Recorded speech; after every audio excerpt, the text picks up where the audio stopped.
Okay guys, welcome back. Well, today we're going to start with section 6.3. In section 6.2, we dealt with most of our basic integration and our neon sheet of the formulas that you now need to know. But in 6.3, we're going to start to do some U substitution problems because our integration is just going to get a little bit harder due to the fact that we need to know how to handle when we have, a fraction or products and factors and things like that. Like I said, with integration, there's no such thing as the product rule or quotient rule or chain rule. So we have to figure out a way to deal with problems that are kind of presenting that sort of a look to you. We'll go through and we'll basically follow these steps today. The first says to make your choice for U.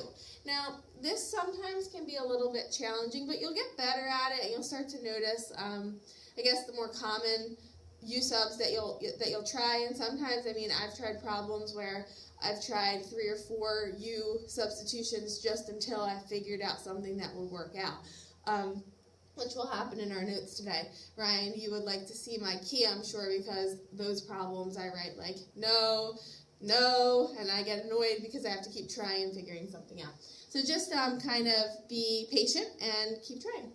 Part B, after you make your U substitution, you're going to take the derivative, so du dx, and then solve that for dx.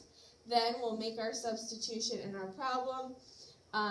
It says at this point the entire integral should be in terms of u, and if it is not, you'll need to rethink your u, so that's how you'll know if that worked or not.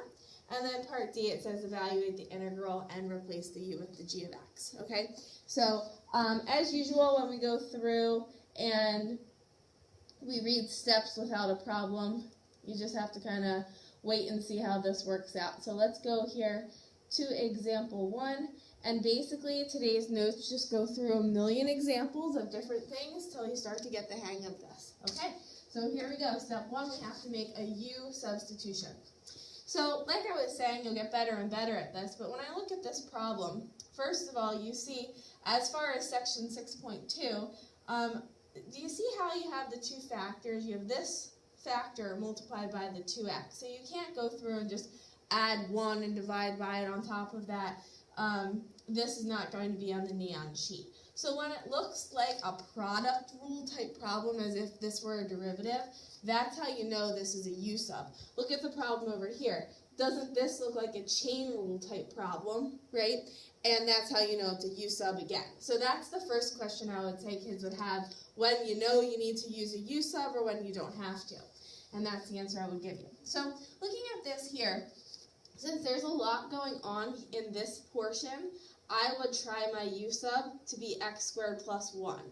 Because if U is x squared plus 1, then my problem now says U to the 50th power times 2x dx, right? And so once I go through and I write this, and it's totally up to you if you even want to write that step, we're going to now go to our little block here and take the derivative. So the derivative of u with respect to x, du dx, is equal to 2x. Once you take the derivative, we're going to solve for dx. So since we're solving for dx, I'm going to multiply both sides by dx. So du equals 2x dx. And now I'm going to divide by 2x. Okay?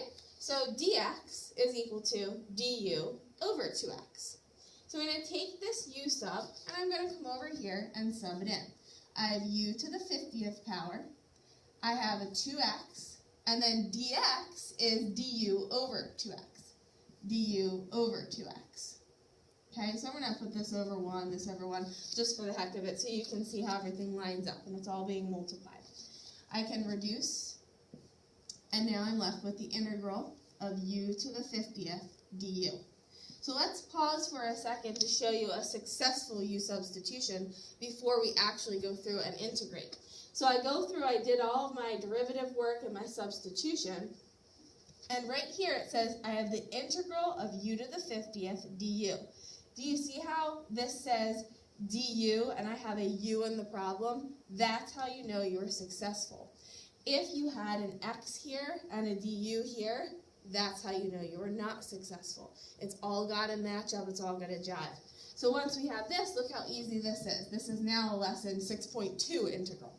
So you take your u, you make it 51, you divide by 51, and you add c. At this point, you've now integrated, but you can't leave your answer in terms of u. You have to take that u back out, put your x squared back in. So my final answer should be x squared plus 1 to the 51st power